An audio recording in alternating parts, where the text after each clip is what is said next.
Hallo, ich bin der Christian, Werkstattleiter von IPC Computer und ich habe heute ein Kundegerät mit der Fehlerbeschreibung: Gerät lässt sich nicht einschalten bzw. Display bleibt aus.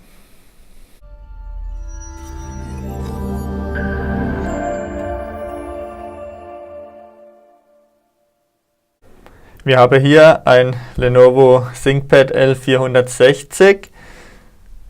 Da passiert nicht viel, wenn man es einschaltet. Die Power-LED leuchtet im Einschaltknopf. Der Lüfter läuft an. Das war es dann aber auch schon. Es kommt kein Bild.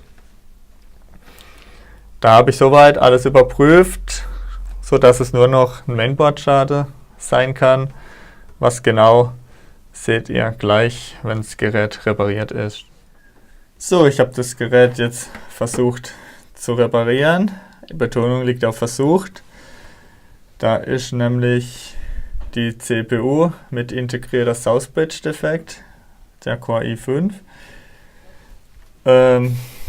Das kriegen wir leider nicht repariert. Da müsste man jetzt das Mainboard tauschen. Das allein liegt aber schon ohne den Einbau bei knapp 550 €, was demnach für das Gerät keinen Sinn mehr macht und deshalb auch nicht mehr repariert wird. Bilder von der CPU könnt ihr im Blogbeitrag sehen. Ja, über Abo, Kommentar oder Bewertung von dem Video würde man uns sehr freuen. Bis zum nächsten Mal. Danke.